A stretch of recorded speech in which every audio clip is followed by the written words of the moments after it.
път тя говори откровенно за всичко, което се случи, именно пред Канал 3.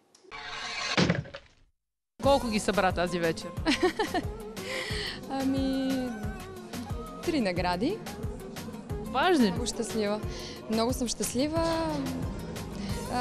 Чудесна реакция от публиката, когато излязах на сцената.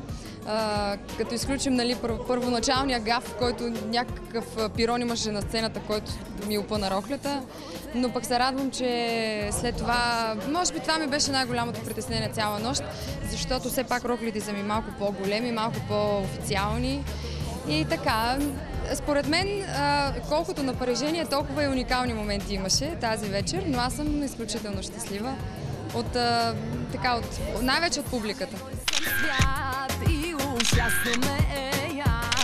Како стана само грам от гордост мен, но дори и грам да е, ой, достатъчен ми е. Добре бе, каква е тая атака към теб, че тук и днеска по вестниците и преди това, защо така те атакуват? Толкова ли много искаш тези награди, че излиза, че ти най-много искаш и спориш с другите колежи? Ти за това ме питаш колко ги събра.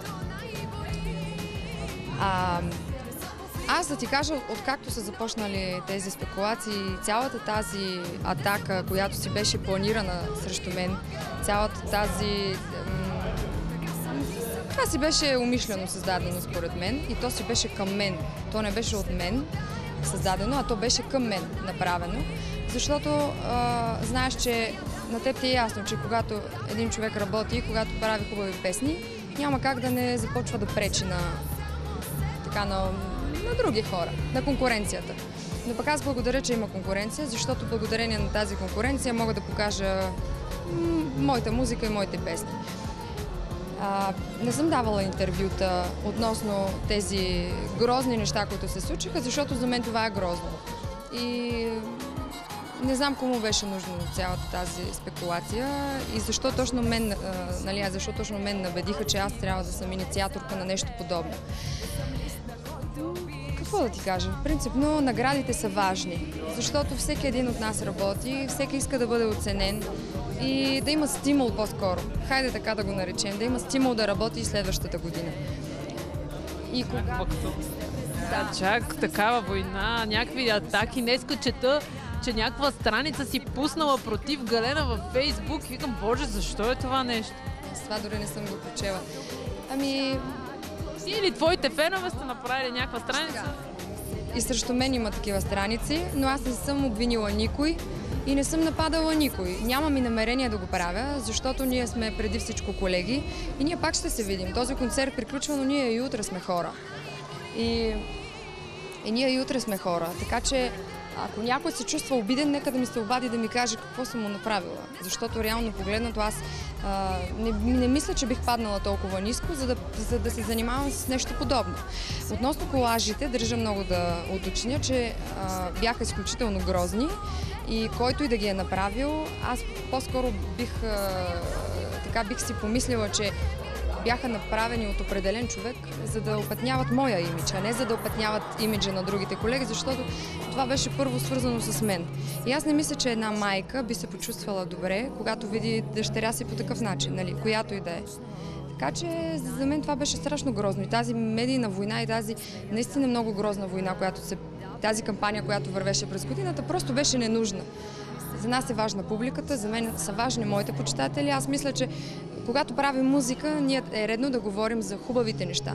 Влагаме любов, влагаме емоция в песните и те се правят за почитателите. Така че старая се да правя всичко за публиката. Другото не ме интересува. Аз не се занимавам с интриги, нямам и намерение да го правя. Поздравявам моите колеги за наградите тази вечер. Всеки много се е постарал. Виждам, че всички и рокли, и сценично представяне. Мога само да поздравя всички, които участваха в концерта. И за наградите. Имаше много изпълнители, които и за първи път получават награди. Аз мисля, че тръпката зад сцената е много голяма и е нещо, на което по-скоро трябва да обърнем внимание, отколкото на тези негативни неща. Няма смисъл. Пеем, радваме хората, нека да мислим за позитивната част от нещата А това са песните. И аз се зачудих, като викам, бе, за какво ги пускаш сега тия колажи, държиш тези глави на тези хора? Аз се изненадвам, че ти си би помислила нещо такова за мен, защото ти от години Познавам. ме познаваш, да, пък и хората, които ме познават, са наясно с това. Аз съм една от малкото, които дори се старая във Фейсбук страницата си да не създавам напрежение и дори казвам на моите почитатели, че не желая да бъдат коментирани лоши неща за колегите ми. Ако някой не харесва някой, просто да не го коментира, защото няма нужда от такава война. За мен това е ненужно, да. Да правим хубава музика, да си правим песните. Нещата се случват. Каквото трябва да стане, ще стане. Жалко е да се правят такива неща, когато... Това е грозно. Аз съм против всичко това и съжалявам, че името ми е намесвано в такива грозни статии, които четох така седмици назад и месеци. Това е грозно.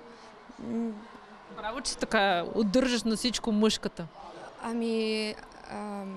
Аз съм искрена, казвам нещата така както са реално и много ми се иска да няма такова напрежение и да не се създава това напрежение, защото то реално не съществува.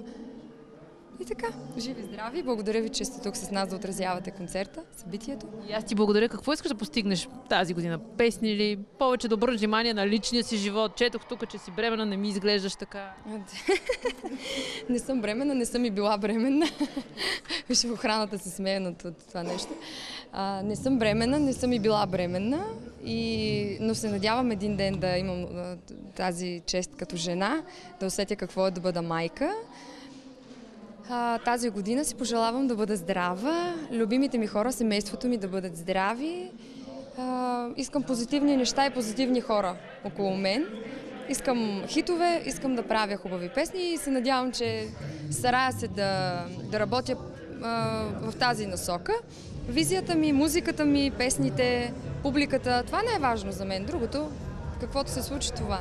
Така съм ти събрала, че поискам ли, ще те